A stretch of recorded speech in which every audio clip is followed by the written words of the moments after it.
Dear students, हम पढ़ रहे थे मांग की अवधारणा। पिछली क्लास में हमने अध्ययन किया था कि मांग, किसी भी वस्तु की जो मांग है उसके लिए तीन चीजें आवश्यक है। एक प्रभावपूर्ण इच्छा, ठीक है, और दूसरी इच्छा को पूर्ण करने के साधन।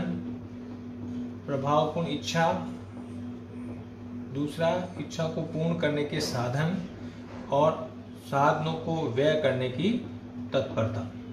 ठीक है, तो ये तीन चीजें अगर होगी तो हम किसी वस्तु की मांग कह सकते हैं। तो मांग की अवधारणा हम जो पढ़ी थी कि मांग क्या होती है, एक समय विशेष में अगर हम देखें तो किसी वस्तु की मांग जो है वो किसी दी गई कीमत पर, ये मांग एक निश्चित समय में की जाती है। पहली बात, तो समय फिक्स होता है, समय निश्चित होता है। ठीक है, कि जैसे आज 10 बजे, तो यानी समय फिक्स होता है और निश्चित कीमत, या हम कह सकते हैं विभिन्न कीमतों पर उपभोक्ता द्वारा जो है मांग की जाती है, या जितनी मात्रा वस्तु की जो है क्रय की जाती है या मांग की जाती है उसे हम मांग कहेंगे। ठीक है, तो मांग का तात्पर्य वस्तु की उस मात्रा से है। वह मांग का तात्पर्य क्या हो गया, वस्तु की उस मात्रा, यानी उतनी इकाइयां या उतनी वस्तु जितनी वो जो है एक उपभोक्ता विभिन्न कीमतों पर खरीदने के लिए तैयार होता है। ठीक है, तो कीमतें बदलती रहती है, कीमतें घटती बढ़ेगी, लेकिन मात्रा में जो है कीमतों के साथ साथ बदलाव आएगा। तो समय निश्चित होता है, कीमतें भिन्न होती है, और एक निश्चित मात्रा जो उपभोक्ता के द्वारा की मांगी जाती है वो मांग कहलाती है। तो मांग हमने दो पढ़ा था। मांग दो प्रकार की होती है, एक वैयक्तिक मांग और बाजार मांग। वैयक्तिक मांग हमने पढ़ा था कि किसी निश्चित समय पर एक व्यक्तिगत उपभोक्ता द्वारा, ठीक है, एक उपभोक्ता के द्वारा निश्चित समय में मांग कौन कर रहा है, एक उपभोक्ता। ठीक है, तो एक उपभोक्ता के द्वारा निश्चित समय में जो मांगी गई मात्रा है वस्तु की, जो कीमतें के आधार पर मांगी गई मात्रा जो है वो वैयक्तिक मांग कहलाएगी। ठीक है, और दूसरा हमने पढ़ा था बाजार मांग, और बाजार मांग में भी हमने ये पढ़ा था कि एक निश्चित समय में सभी उपभोक्ताओं के द्वारा जितनी वस्तुओं की मात्रा विभिन्न कीमतों पर मांगी जाती है वो बाजार मांग कहलाएगी। ठीक है, तो बाजार मांग, और इसके बाद हमने पढ़ा था मांग अनुसूची पढ़ी थी। मांग अनुसूची जो है दो प्रकार की होती है, वैयक्तिक मांग अनुसूची और बाजार मांग अनुसूची। ठीक है, तो वैयक्तिक मांग अनुसूची में हमने पढ़ा था कि जिस तालिका के आधार पर विभिन्न कीमतों पर जो उपभोक्ताओं के द्वारा जो वस्तु मांगी जाती है, या उसको जो है वैयक्तिक मांग अनुसूची कहते हैं। तो अनुसूची का मतलब कि तालिका, टेबल। ठीक है, तो निश्चित समय में एक व्यक्तिगत उपभोक्ता द्वारा विभिन्न कीमतों पर मांगी जाने वाली वस्तु की मात्रा को जिस तालिका से दर्शाया जाता है, तालिका कह दो, सारणी कह दो, टेबल कह दो, जिस तालिका या सारणी के द्वारा दर्शाया जाता है उसे हम वैयक्तिक मांग अनुसूची कहते हैं। ठीक है, दूसरा हमने पढ़ा था, जैसे हमने तालिका भी बनाई थी, कीमत, और वो कीमत के आधार पर मांगी गई मात्रा जो है, मांगी गई मात्रा। ठीक है, तो वो ये व्यक्तिगत उपभोक्ता दर है, ये उपभोक्ता है एक उपभोक्ता के द्वारा, तो 5, 4, 3, 2, 1। तो हमने ये अध्ययन किया था कि उसके आधार पर जो है जो जो कीमतें कम होगी, 10, 15, 10, 12, 15, 20, 25, ठीक है, तो ये जो है वैयक्तिक मांग तालिका, क्योंकि एक उपभोक्ता के द्वारा, तो जिस तालिका की सहायता से एक उपभोक्ता की विभिन्न कीमतों पर मांगी गई जो मात्रा है वो वैयक्तिक मांग अनुसूची कहलाएगी। ठीक है, फिर हम बात पढ़ते थे बाजार मांग अनुसूची। तो बाजार मांग अनुसूची क्या होती है, वैयक्तिक मांग अनुसूची को अगर हम जोड़ें, यानी जितने उपभोक्ता अगर बाजार में है, तो जैसे ये उपभोक्ता है, बी उपभोक्ता है और सी उपभोक्ता है, तीनों के द्वारा मांगी गई, माना कि बाजार में तीन ही उपभोक्ता है, तो तीनों के द्वारा, यानी ए प्लस बी प्लस सी, ठीक है, तो ये डिमांड ऑफ मार्केट हो गया, अर्थात बाजार मांग। ए उपभोक्ता के द्वारा मांगी गई मांग, बी उपभोक्ता और सी उपभोक्ता, ठीक है, प्लस सी, तो ये बाजार मांग बन जाएगी। तो बाजार मांग की परिभाषा क्या होगी, एक निश्चित समय में सभी उपभोक्ताओं के द्वारा विभिन्न कीमतों पर मांगी जाने वाली वस्तुओं की मात्राओं को जिस तालिका या सारणी से दर्शाया जाता है उसे हम बाजार मांग कहते हैं।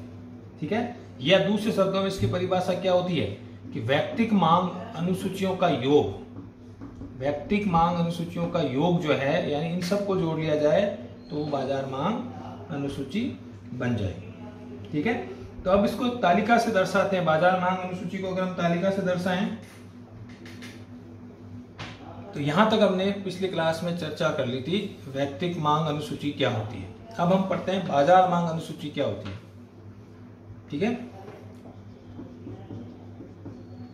बाजार मांग अनुसूची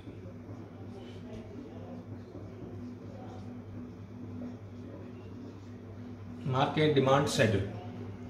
ठीक है, तो देखिए किसी निश्चित, हमने पढ़ा था वैयक्तिक मांग के आधार पर ही जो है बाजार मांग अनुसूची बनती है।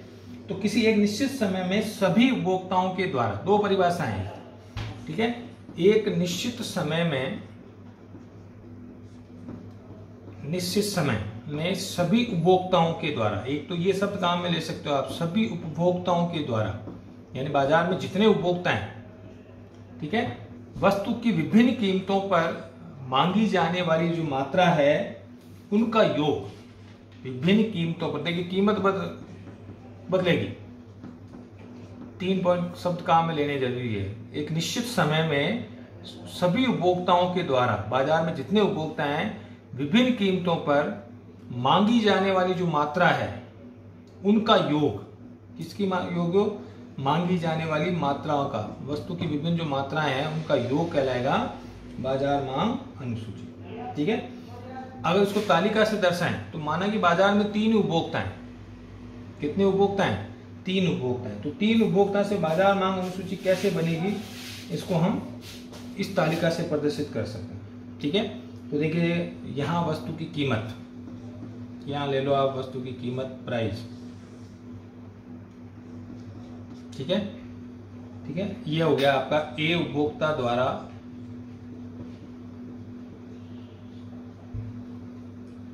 मांगी जाने वाली मात्रा, ए उपभोक्ता द्वारा मांगी जाने वाली मात्रा।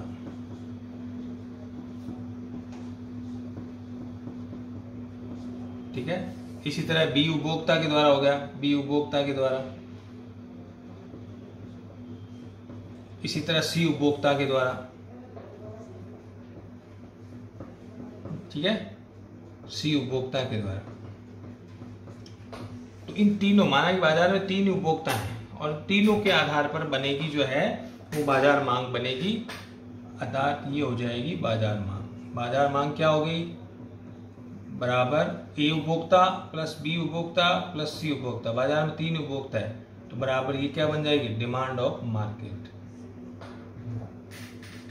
ठीक है, तो एक व्यक्ति के द्वारा कितनी मांग की जा रही है, बी व्यक्ति के मांग द्वारा, उसको हम D1 ले लेते हैं, डिमांड कहते हैं।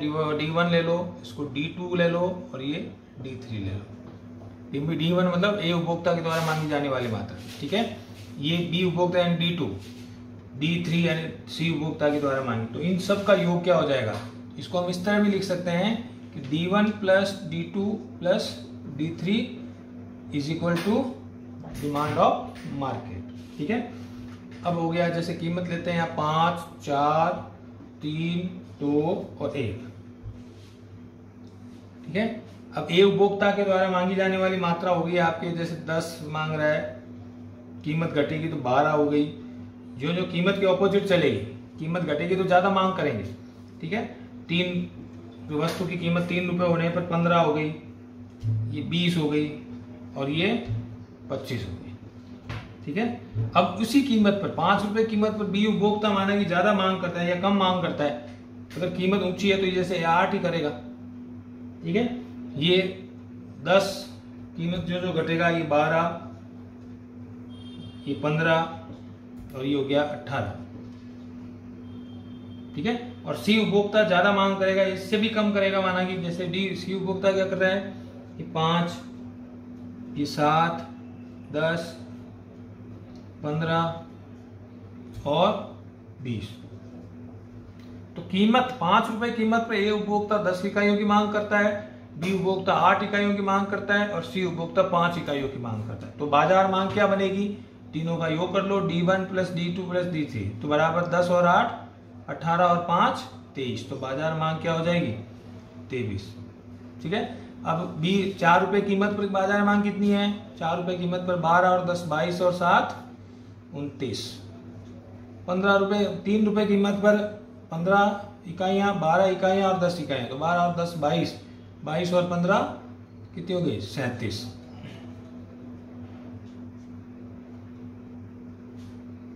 ठीक है, फिर सी उपभोक्ता जो है 2 रुपए कीमत पर मांग फिर बढ़ेगी, तो 20 और 15 कितने हो गए?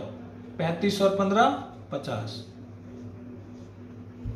1 रुपए कीमत पर 25 इकाइयां ए उपभोक्ता कर रहा है, 18 इकाइयां बी उपभोक्ता और 20 इकाइयां, तो कितनी हो गई? 25 और 20 45, 45 और 18 63।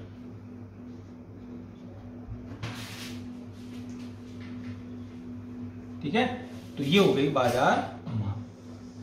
तो ये बाजार मांग अनुसूची है। ठीक है, बाजार मांग अनुसूची की जब तालिका से प्रदर्शित करते हैं तो बाजार मांग अनुसूची इस तरह बनेगी। ठीक है भाई, अब इसको अगर मांग को वक्र बनाया था, अब ये तो हो गया बाजार मांग अनुसूची और वैयक्तिक मांग अनुसूची। वैयक्तिक मांग अनुसूची में केवल ये एक उपभोक्ता के द्वारा मांगी जाने वाली मात्रा पूछा जाएगी। उदाहरण वैयक्तिक मांग अनुसूची कहते किसको है? तो ये केवल एक उपभोक्ता के द्वारा जो मांगी जाने वाली मात्रा की जो जिस तालिका से दर्शाते हैं वो वैयक्तिक मांग अनुसूची कहलाएगी। ठीक है, और बाजार में जितने उपभोक्ता हैं सभी के द्वारा मांगी जाने वाली मात्राओं का जो योग है, जो जिस तालिका से दर्शाया जाता है वो तालिका क्या कहलाएगी? बाजार मांग अनुसूची। ठीक है, क्लियर है? अब हम पढ़ते हैं मांग वक्र।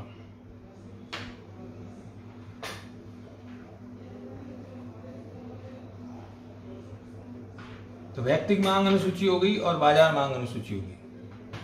अब हम पढ़ते हैं मांग वक्र। देखिए, मांग वक्र अगर एक उपभोक्ता के द्वारा जो मांगी जाने वाली मात्रा को जो वक्र पे दर्शाया जाता है तो वक्र किस प्रकार का बनेगा, तो वो मांग वक्र कहलाएगा। तो मांग वक्र का परिभाषा क्या हो गई? मांग वक्र वह वक्र होता है जो वस्तु की विभिन्न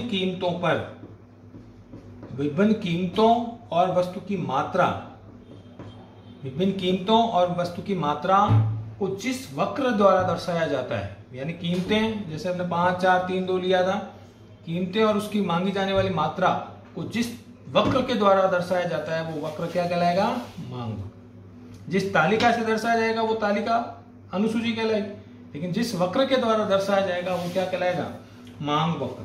ठीक है, तो परिभाषा के रूप में अगर देखें, मांग वक्र वह होता है जो विभिन्न कीमतों पर किसी उपभोक्ता द्वारा मांगी जाने वाली वस्तु की मात्रा और उसकी कीमत के संबंध को दर्शाता है। वह वक्र जो इन दोनों को किसको दर्शाता है? वस्तु की कीमत और उसकी मात्रा के जो संबंध है उनको दर्शाने वाला जो वक्र है वो क्या कहलाएगा? मांग वक्र। ठीक है, अब ये संबंध कैसा होगा? संबंध कैसा होगा? सीधा होगा या ऑपोजिट होगा? भाई नकारात्मक होगा, धनात्मक होगा या ऋणात्मक होगा?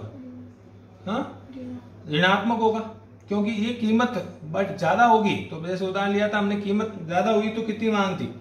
पहले 10 थी, फिर जब कीमत कम हुई तो 12 हुई, कीमत और घटी तो 15 हो गई, कीमत और घटी तो 18 हो गई, कीमत और घटी तो 20 हो गई। यानी कैसे संबंध को दर्शाता है? ऋणात्मक संबंध को, यानी ऑपोजिट संबंध को दर्शाता है। किसके बीच में? कीमत और मात्रा के बीच में ऋणात्मक संबंध को जो दर्शाने वाला वक्र है वो क्या कहलाएगा? मांग वक्र। ठीक है, अगर इसको वक्र की सहायता से बनाएं तो मांग वक्र भी 2 प्रकार का। तो मांग वक्र की परिभाषा क्या हो गई? किसी दिए गए समय में मांग वक्र वह वक्र होता है जो वस्तु की कीमत, विभिन्न कीमतों और उपभोक्ता के द्वारा मांगी जाने वाली मात्रा को दर्शाता है। ठीक है, और कैसे संबंध को दर्शाता है? दोनों के ऋणात्मक संबंध को या विपरीत संबंध को दर्शाता है। कैसा संबंध है ये? विपरीत है। कीमतें घट रही है तो मांग बढ़ रही है, कीमतें बढ़ेगी तो मांग घटेगी। तो कैसा संबंध हो गया? विपरीत संबंध। अर्थात कीमतों और मात्रा के विपरीत संबंध को दर्शाने वाला जो वक्र है वो क्या कहलाएगा?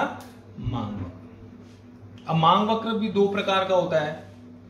जैसे मांग वक्र अनुसूची भी 2 तरह की होती है, तो मांग वक्र भी कितने प्रकार का होगा? 2 प्रकार का। एक वैयक्तिक मांग वक्र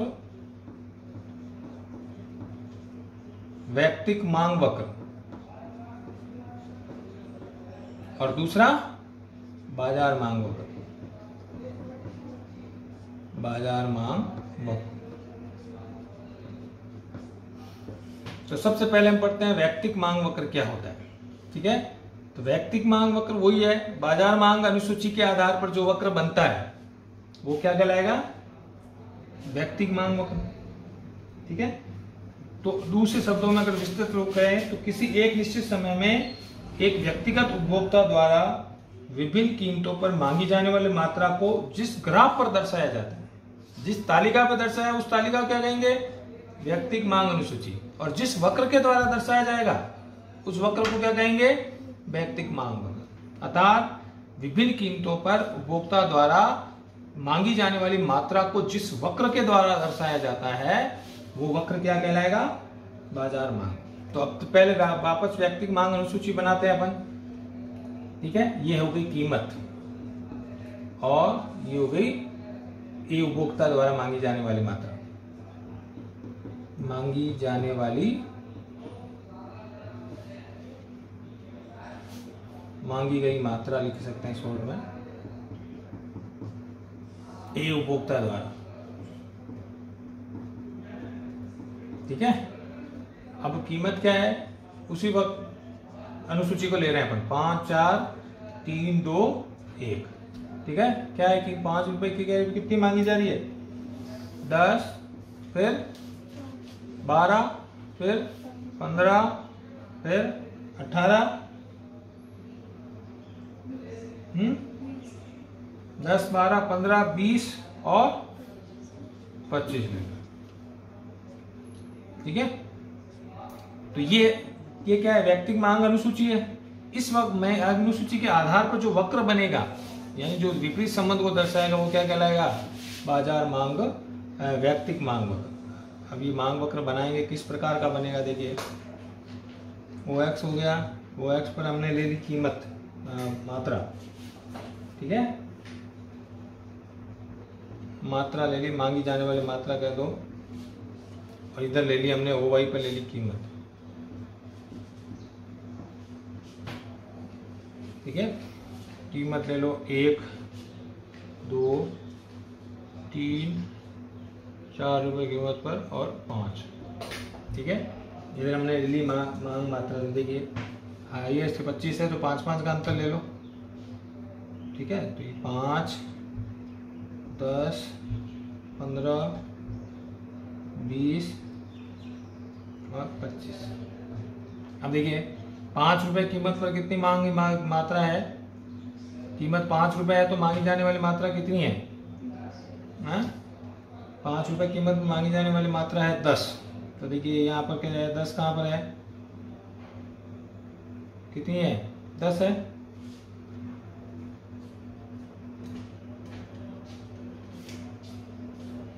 ठीक है, कीमत जब घट करके आएगा, कीमत जब घट करके 4 रुपए हो जाती है तो मांगी जाने वाली मात्रा कितनी है, 12। कितनी है, 4 रुपए कीमत पर मांगी जाने वाली मात्रा कितनी है, 12। 3 रुपए कीमत पर मांगी जाने वाली मात्रा 15।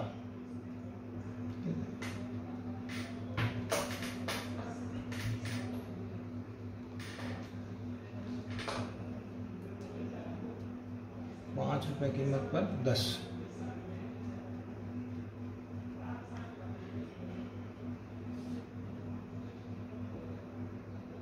ठीक है, 4 रुपए कीमत पर कितनी है, 12।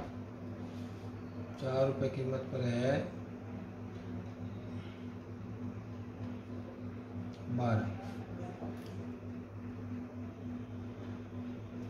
3 रुपए कीमत पर कितनी है, 15।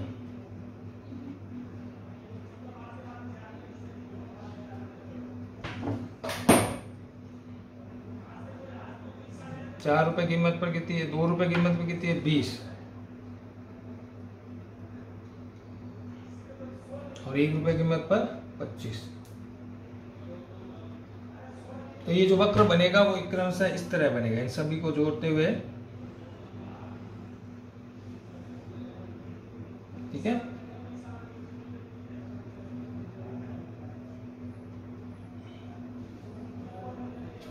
अर्थात 5 रुपए कीमत पर अगर इसको डॉट से प्रदर्शित करें तो 5 रुपए कीमत पर कितनी मांगी जाने वाली मात्रा है 10, 4 रुपए कीमत पर 12,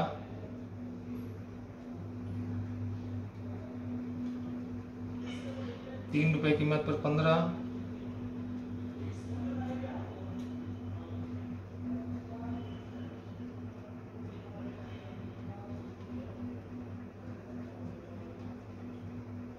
2 रुपए कीमत पर 20,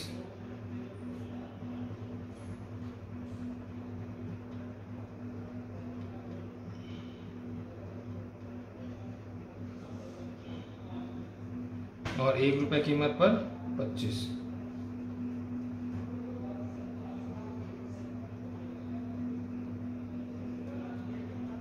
ठीक है, तो ये हो गया आपके डीटी मांग वक्र। ठीक है, तो कीमत मांग वक्र अनुसूची के आधार पर जो वक्र बनेगा वो क्या कहलाएगा, वैयक्तिक मांग वक्र। अगर वैयक्तिक मांग वक्र के अनुसूची के आधार पर बन रहा है तो वैयक्तिक मांग वक्र बनेगा, और बाजार मांग अनुसूची के आधार पर बन रहा है तो बाजार मांग वक्र बनेगा। ठीक है, तो ये हो गया वैयक्तिक मांग वक्र। परिभाषा हमने पढ़ी थी कि एक निश्चित समय पर एक व्यक्तिगत उपभोक्ता के द्वारा, एक उपभोक्ता ही है, ठीक है, विभिन्न कीमतों पर मांगी जाने वाली मात्रा को जिस ग्राफ पर दर्शाया जाता है, किस पर दर्शाया जाता है, जिस ग्राफ पर दर्शाया जाता है उसे कहते हैं बाजार मांग वक्र। ठीक है, तो बाजार मांग वक्र का हमेशा जो ढाल कैसा होगा, ऋणात्मक होगा, यानी कीमत ऊपर होगी तो मांग कम होगी, और कीमत जो जो नीचे जाती जाएगी मांग क्या होती जाएगी, बढ़ती जाएगी। तो ऑपोजिट संबंध होता है। ठीक है, विपरीत संबंध होता है, यानी किसी वस्तु की कीमत और उसकी मांगी जाने वाली मात्रा को जो है, जिस विपरीत संबंध को दर्शाने वाला जो वक्र है वो बाजार मांग वक्र, वैयक्तिक मांग वक्र बने। ठीक है, अब रेखा में डी क्या है, देखिए इसको अपन इस रेखा चित्र को स्पष्ट करें तो डी क्या है, वैयक्तिक मांग वक्र। डी क्या है, वैयक्तिक मांग वक्र। ठीक है, ओ एक्स पर क्या लिया हमने, मांगी जाने वाली मात्रा, मांगी गई मात्रा या मांगी जाने वाली मात्रा। ओ वाई पे क्या लिया हमने, कीमत। ठीक है, अब इससे क्या पता लगता है, जैसे इसका ले ले उदाहरण, ले ले बिस्किट का उदाहरण ले ले, कि जब कीमत बाजार में बिस्किट की कीमत 5 रुपए है तो मांगी जाने वाली मात्रा कितनी है, 10। ठीक है, जब कीमत घट के 4 रुपए हो जाती है तो मांगी जाने वाली मात्रा 10 से बढ़ के कितनी हो जाती है, 12, यानी कीमत घटने पर मांग बढ़ रही है। जब कीमत 3 रुपए हो जाती है बिस्किट की तो मांगी जाने वाली मात्रा 12 से बढ़ के कितनी हो जाती है, 15। जब कीमत घट के 2 रुपए हो जाती है तो मांगी जाने वाली मात्रा 20 हो जाती है, और 1 रुपए होने पर 25 हो जाती है। तो ये क्या प्रदर्शित करता है, ये चित्र प्रदर्शित करता है कि वस्तु की कीमत और मांगी जाने वाली मात्रा में विपरीत संबंध होता है। इसीलिए मांग वक्र का जो ढाल है वो सदैव कैसा होगा, ऋणात्मक होगा, ऊपर से नीचे घटता हुआ। कैसा होगा सर, ऋणात्मक। ठीक है, धनात्मक कैसे होता है, अगर ये नीचे से ऊपर जाता हुआ है तो ये धनात्मक है, लेकिन ये मांग वक्र हमेशा कैसा होगा, ऋणात्मक होगा, अर्थात कीमत और मांग में विपरीत संबंध को दर्शाएगा। इसीलिए मांग वक्र सदैव इस प्रकार का ही होगा, अर्थात कीमत ऊंची होगी तो मांग कम होगी, ज्यों जो कीमत घटेगी मांग बढ़ेगी। तो डी वक्र हमेशा जो है वो इसी प्रकार के ढाल का होता है। क्लियर है। अब इसके आधार पर हम पढ़ते हैं बाजार मांग वक्र। बाजार मांग वक्र कैसे बनेगा, तो वैयक्तिक मांग वक्र के आधार पर जो वक्र बनेगा वो वैयक्तिक मांग वक्र कहलाएगा, और बाजार मांग अनुसूची के आधार पर जो बनेगा वो बाजार मांग वक्र कहलाएगा।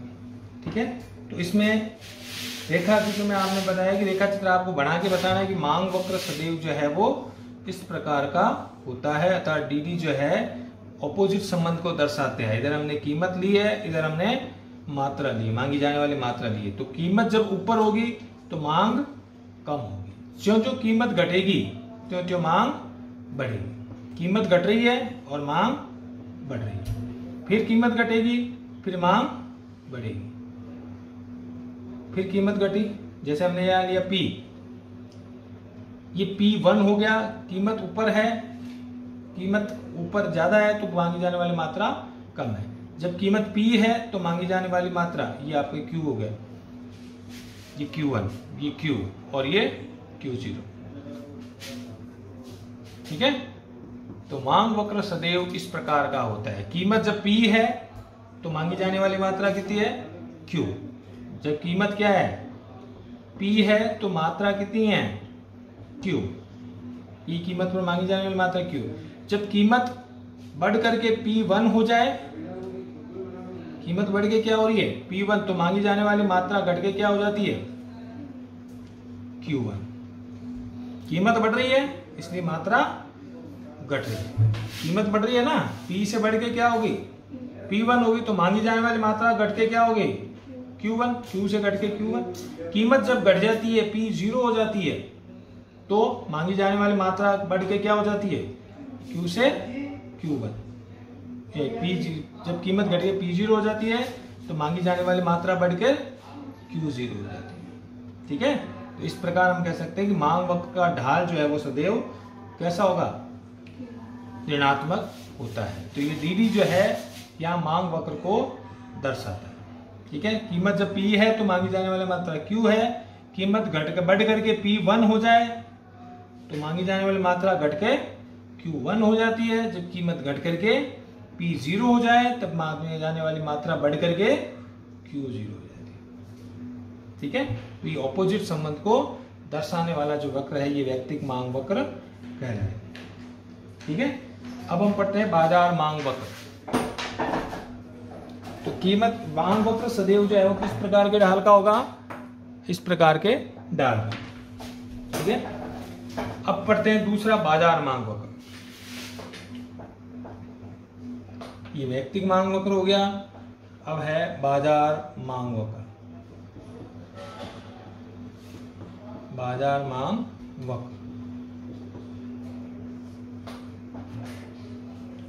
देखिए कीमत वैयक्तिक मांग वक्र की तरह बाजार मांग वक्र होगा, क्योंकि बाजार मांग हमने पढ़ा था, बाजार मांग अनुसूची क्या होती है? वैयक्तिक मांग के आधार पर बाजार मांग अनुसूची बनती है। ठीक है, तो इसकी भी परिभाषा होगी कि किसी एक निश्चित समय में सभी उपभोक्ताओं के द्वारा, उसमें एक व्यक्तिगत उपभोक्ता था, इसमें क्या आएगा? सभी उपभोक्ताओं के द्वारा। बाजार मांग वक्र क्या होगा? उसमें वैयक्तिक मांग वक्र में क्या था? एक उपभोक्ता के द्वारा मांगी जाने वाली मात्रा, कीमत और मांगी जाने वाली मात्रा में संबंध को दर्शाता है। इसकी जगह क्या ले जाए बाजार मांग में? सभी उपभोक्ताओं के द्वारा मांगी वस्तु की विभिन्न कीमतों पर मांगी जाने वाली मात्रा को जिस वक्र के द्वारा दर्शाया जाता है वो वक्र क्या कहलाएगा? बाजार मांग वक्र। ठीक है, तो इसमें एक उपभोक्ता है, इसमें सभी उपभोक्ता है। जैसे हम यहाँ कहोगे कीमत एक, माना कि बाजार में 3 उपभोक्ता है, तो हम जो कीमत बाजार मांग अनुसूची बनाई थी ना, उसी के आधार पर जो वक्र बनेगा उसको हम कहेंगे बाजार मांग वक्र। अब जैसे कीमत है, ये B उपभोक्ता हो गया, B उपभोक्ता के द्वारा मांगी जाने वाली मात्रा। ठीक है, तो उसमें तालिका में हमने क्या बनाया था? B उपभोक्ता जो है, जैसे 8 है, ये 10 है, ये हो गया आपके 12 है, 15 है और ये 20 है। C उपभोक्ता के द्वारा, तो C उपभोक्ता के द्वारा जो है मांगी जाने वाली मात्रा कितनी थी? 5, 7, 10, 15 और 18 यही थी। तो ये D1 हो गया, ये D1, ये D2, ये D3 और इसका हो गया डिमांड ऑफ मार्केट। तो डिमांड ऑफ मार्केट क्या होगा? D1 plus D2 plus D3 तो is equal to demand of market. बाजार मानक 3 उपभोक्ता है, तो हमने तालिका में बनाया था, कितना हो गया? ये हो गया 23, ये हो गया 29, ठीक है, और ये हो गया आपके 25 और 12 37, और ये हो गया 15 15 30 और 2 50, और ये हो गया 25 45 और 18 63। तो ये डिमांड ऑफ मार्केट। ठीक है, तो ये तो हो गई बाजार मांग वक्र। अब इसके आधार पर जो वक्र बनेगा, 3 वक्र बनेंगे, तीनों का जो है योग बाजार मांग वक्र बनेगा। तो ये थोड़ा लंबा डायग्राम है, इसमें 3 डायग्राम बनेंगे और फिर एक चौथा, 4 डायग्राम बनेंगे, इसलिए आपको इसका बाजार मांग वक्र हम नेक्स्ट क्लास में पढ़ेंगे। तो आज हमने क्या चर्चा की थी, मांग वक्र की परिभाषा हमने पिछली क्लास में चर्चा कर ली थी। ठीक है, मांग क्या होती है, मांग कितने प्रकार की होती है, व्यक्तिगत मांग और बाजार मांग।